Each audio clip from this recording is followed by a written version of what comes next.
এর আগের ভিডিওটাই আমি গ্রিনহাউস গ্যাস আর ওই কী বলে কার্বন ফুটপ্রিন্ট নিয়ে আমি বানিয়েছিলাম। তো এরই মধ্যে 12ই জুন একটা খবর বেরিয়েছে, যেটা এই ক্লাইমেট চেঞ্জ নিয়ে একটা খুব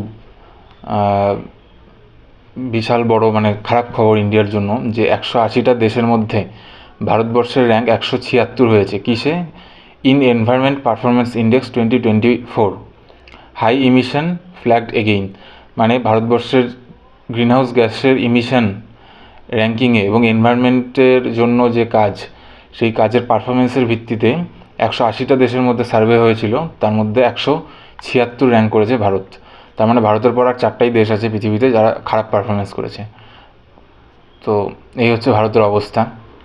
তো এই রিপোর্টটা নিয়েই আলোচনা। তো এটা বেরিয়েছে দ্য প্রিন্টে। India, the third largest emitter of the greenhouse gases, was placed among the lowest ranked countries in air quality, projected emissions and biodiversity and habitat in the 2024 Environment Performance Index EPI. তার India হচ্ছে সবচেয়ে খারাপ performance কান্ট্রিগুলোর মধ্যে অগ্রগণ্য। India ranked 176th among 180 countries above Pakistan, Vietnam, Laos and Myanmar. তার ভারত 176, তারপরে আর যে 4টা কান্ট্রি আছে 180টা দেশের মধ্যে, তার মধ্যে শুধু ভারতের পেছনে রয়েছে পাকিস্তান, ভিয়েতনাম, লাওস আর মায়ানমার। এই 4টা দেশ ভারতের থেকেও খারাপ পারফরমেন্স করেছে এনভায়রনমেন্ট যে ঠিক করার জন্য যে অ্যাকশন নেওয়া। প্যারিস ট্রিটি নিয়ে আগের ভিডিওতে বলেছিলাম, ওই প্যারিস ট্রিটিতে যেগুলো মানার বিষয় বলা হয়েছিল সেগুলো মানা হচ্ছে কিনা সেই বিষয়ে এই র্যাঙ্কিংটা ঠিক করা হয়। The 2024 EPI environment performance index, শর্টে EPI, হ্যাজ 58 ইন্ডিকেটার্স। 58টা ইন্ডিকেটরের ভিত্তিতে এটা করা হয়েছিল সার্ভেটা, including biodiversity, air pollution, air and water quality, waste management, emission growth rate, projected emission etcetera. বায়োডাইভার্সিটির কি পরিস্থিতি, air quality, water quality, waste management, emission, greenhouse gas, carbon emission, এগুলোর উপর ভিত্তি করে 58টা ইন্ডিকেটর ছিল। সবগুলোর মধ্যে among these three heads, India does not rank among the bottom 10 countries only in climate change.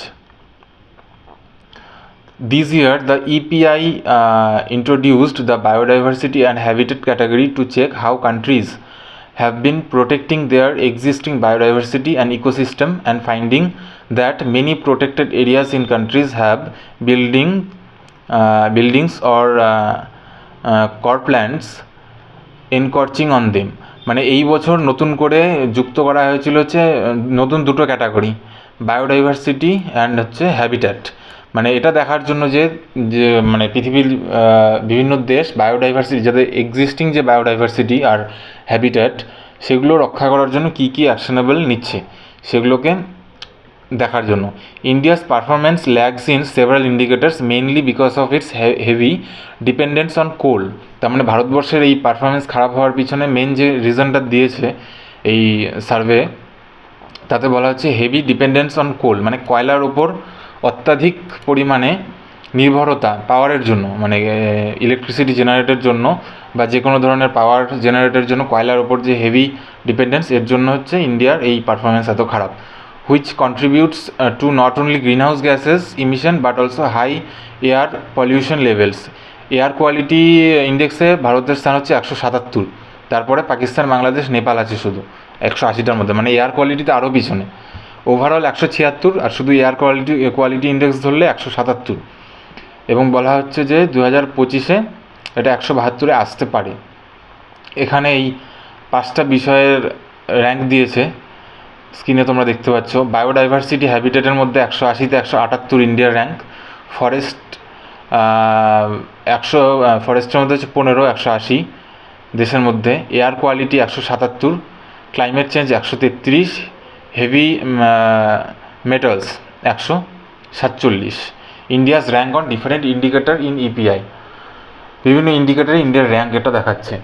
In south Asia which as a region rank the lowest on the EPI, মানে south Asian কান্ট্রিগুলো সবগুলোই lowest rank করেছে। India is the biggest emitter of the trans boundary pollution which effects Bangladeshi residents, the report found. মানে trans boundary pollution মানে এক দেশ pollution করবে, তার effect পাশের প্রতিবেশী দেশগুলোতে হবে, যার জন্য বলা হচ্ছে যে ভারতের পরিবেশ দূষণের এফেক্ট বাংলাদেশেও হচ্ছে, বাংলাদেশি রেসিডেন্টদের উপরও পড়ছে।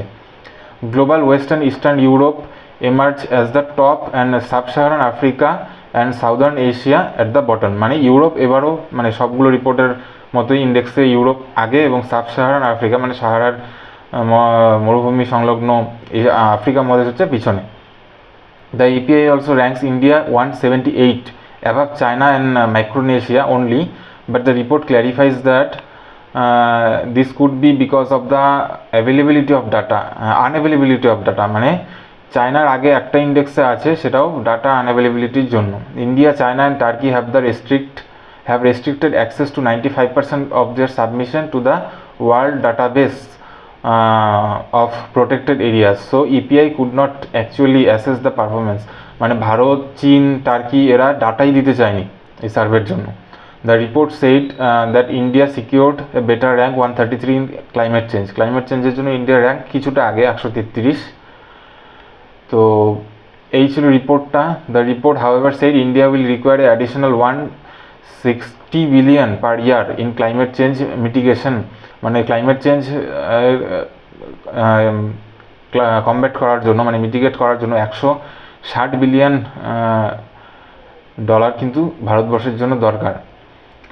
নট অনলি ফার্স্ট টাইম, ভারতের র্যাঙ্ক এই স্ক্রিনে দেখতে পাচ্ছ তোমরা, মানে দিনের পর দিন খারাপই হচ্ছে। 22-এ 180 ছিল, 24-এ 176 হয়েছে। এবার প্রথম র্যাঙ্ক কে করেছে তাদের নিয়ে একটু বলিনি। এস্তোনেশিয়া নামে একটা ইউরোপের একটা দেশ, সে হচ্ছে ডেনমার্ককে পিছনে ফেলে এবারও 1-এ। আর এস্তোনেশিয়া 20% ল্যান্ড হচ্ছে প্রোটেক্টেড এরিয়া। আর এস্তোনেশিয়া প্যারিস এগ্রিমেন্ট 2015-কে খুব ভালোভাবে ফলো করেছে। তাছাড়া ইউরোপিয়ান কান্ট্রিগুলো সবই আগে। 2024 environmental performance index highlights a range of critically sustainability challenges from the climate change to biodiversity losses and beyond. মানে বায়োডাইভার্সিটি লসের ওপর এই রিপোর্টটা কিন্তু কথা বলে। তার মানে বর্তমানে যে আমরা সংকটের মধ্যে আছি, ভারতবর্ষ কিন্তু তার কোনো সমাধানের দিকে এগোচ্ছে না, বরং ভারতবর্ষের র্যাঙ্কিং এই এনভায়রনমেন্ট ক্লাইমেট চেঞ্জের দিকে কিন্তু খারাপই হয়ে যাচ্ছে। আর হওয়াটাই স্বাভাবিক। কোনো পলিটিক্যাল উইল না থাকলে, ভারতবর্ষের মতো এত বড় একটা দেশে কোনো পলিটিক্যাল উইল নেই দেশের বনজ সম্পদ, অরণ্য, প্রাণীজ সম্পদকে রক্ষা করার জন্য। তো এই র্যাঙ্ক আবার আমাদের চোখে আঙুল দিয়ে দেখাচ্ছে আমরা সঠিক জায়গায় হয়তো সিদ্ধান্ত নিতে পারছি না, ভোটের ক্ষেত্রে হোক, বা সঠিক নেতা নির্বাচন করতে পারছি না, যারা আমাদের যেটা আসল দরকার সেটার দিকে ধ্যান না দিয়ে অন্য কিছুর দিকে আমাদের ধ্যান সরানোর চেষ্টা করছে।